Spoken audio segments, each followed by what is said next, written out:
Gotta talk about the Kate stuff. I know what you're saying. Tisa, you just made a video. Yeah, it's going to be a heavy upload day because there are new things coming out. First of all, William's a jerk. William is a jerk. Regardless of whether you think Kate is above ground, below ground, a sleeping beauty, hiding from William, it all goes back to William. But there's this interesting Twitter thread. Shout out to Nikki Rayner and also Zandy Sussex and also Afro Fairy One on Twitter for actually looking out, right?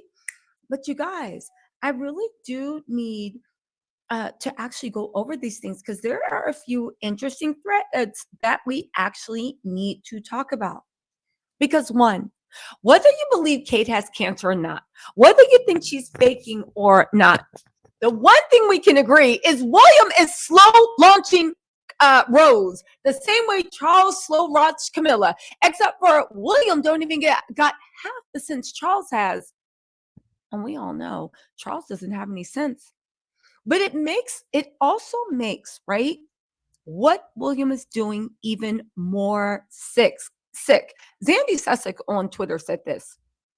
What Willie learned from his parents' divorce is that you don't let a spouse more popular than you walk away with a voice after divorce. Unlike Diana, Kate's quote unquote birth family is broke and penniless. Not only are they broke and penniless, but I would go on to say that since Diana was born into that Arista world, I feel like Diana's family is more like Rose Hanbury, where, just hear me out. Kate, when she found out about William and Rose, thought she was going to get Rose the F out of there. Except for Rose said, oh, no. You don't understand the way things work. We trade husbands. We swap wives. We backstab each other. Baby, we will see you at 10 for polo practice. It really doesn't matter. I'm going nowhere. They know their place with the monarchy, but yet and still they have their own internal hierarchy. Since the Windsors actually needed Diana to legitimize their German bloodline, right? Let's be real. They weren't supposed to be king and queen. Since they needed Diana to legitimize their royal bloodline, I feel like the Spencers were always like, okay, anyway, right? Anyway, they just felt like, yeah, Charles, you can try this shit. Look at the way Diana's brother was barking at her funeral, talking about you guys all played a part, right? But anyway, she says, unlike Diana, Kate's birth family is broke, penniless, and they idolize the monarchy too. Kate just has to sit there and watch as she's phased out and replaced in broad daylight. Now, interestingly enough, this sums up how I feel about what's going on with Kate and William. We're about to get into this really interesting Twitter thread. This sums things up. But can I just also say this? If Kate was smart, she would go to the American media. Because the same way Harry and Meghan went crazy, right, on the royal media, and they were suing and stuff to get the American media on your side, right? It'd be very easy, except for the fact that Kate's whole family are Anglophiles, and they would never do that. But let's get into this, okay? Because that sums up my whole feeling. And there's an interesting thread by Avasarala's Fly Wardrobe. But it also makes, if you take Zandy's words, it also makes what is going on with William even more sick. I don't think Kate's cancer is a new diagnosis. Just hear me out. I don't think it's new. I was clowning Kate last year for her Walmart wigs because I said it looked like William cut her off and she was ordering wigs from Amazon. As somebody that likes to wear a good wig every now and then, I know the struggle. But the issue is, right? The issue is the fact, not that she was wearing a wig, because whatever, I'm black lease funds, Amazon, it's all good. It's the fact that she looked like she was styling herself. It looked like she didn't have a hairdresser. She got moved into Adelaide Cottage. William looked like he was done with her. Let's go back and think about what was happening last year before the cancer diagnosis. There was, Charles got coronated. William and Kate tried to steal the show. Then Kate popped up at a flower show by herself. Then there were all these things in the newspaper about how Charles is jealous of Kate and she finds it immature and he just better move over because they are the future.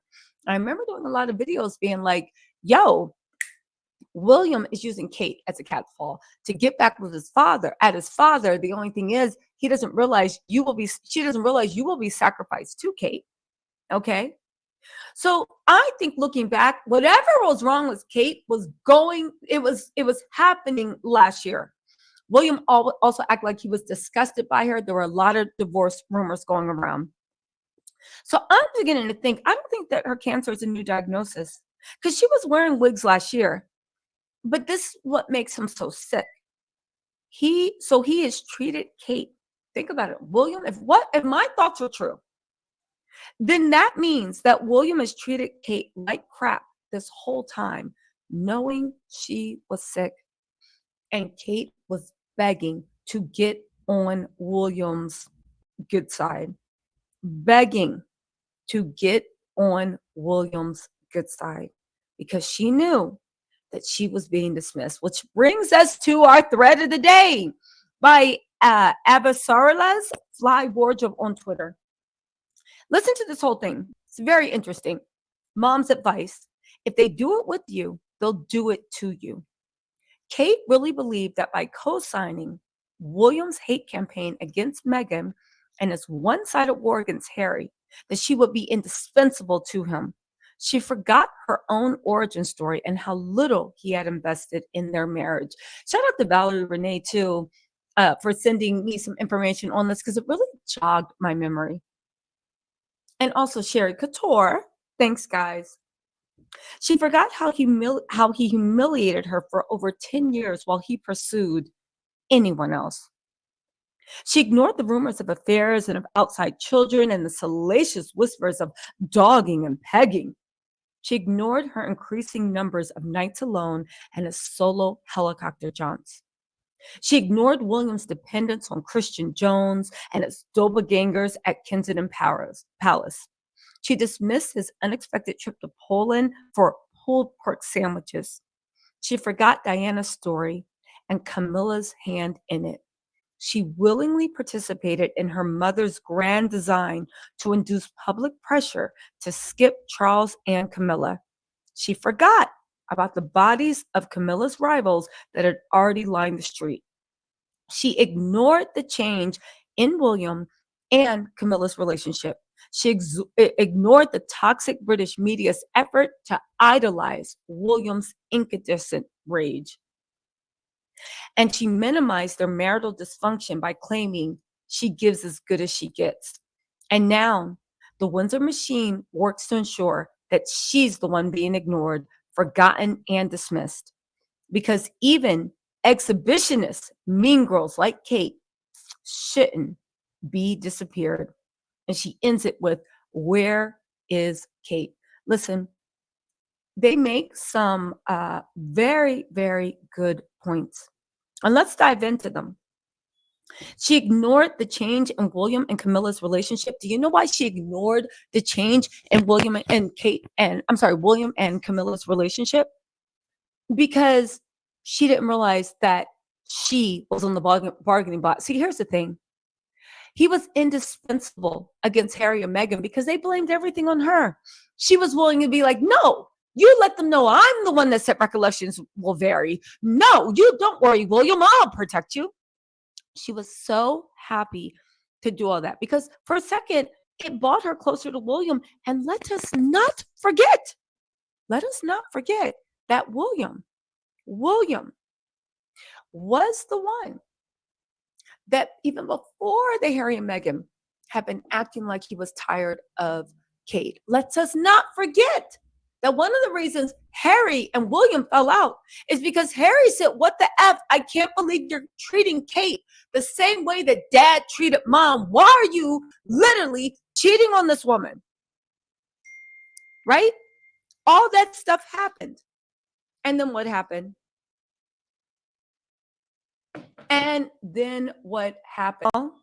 Well, I'll tell you what happened. William didn't have a need for her. But what changed in William and Camilla's relationship? I believe they made a deal. I believe they made a deal, and she said, "My dear sweet boy, hand me my curds away and apple wine." Ooh, no. Ooh, no. I think they made a deal. I think they made a deal that if she could help William become the first bachelor king who could go to fancy events and be a playboy and sleep with who he wanted and do who he wanted, but still have a beautiful, shining image of being a great dad, then he would throw Kate underneath, because at the end of the day, he was raised to think he had access to everything. And even faking like he was coming home to Kate every night was too much to him. The thing is, I don't think this is about Rose. Yeah, Rose might be in there, but she'll be gone shortly. I don't think this is about Rose at all. I think this is about William's quest to be the most coddled, conniving, low down, lazy, manipulative, racist ruler that the England has ever known. You know, even back then, when you look at the history of kings, I don't believe in them, but there was always a king, you know, maybe two kings good, one king bad, maybe three kings bad, one king good. They were legendary. But the one thing I do know is that William is going to be the worst.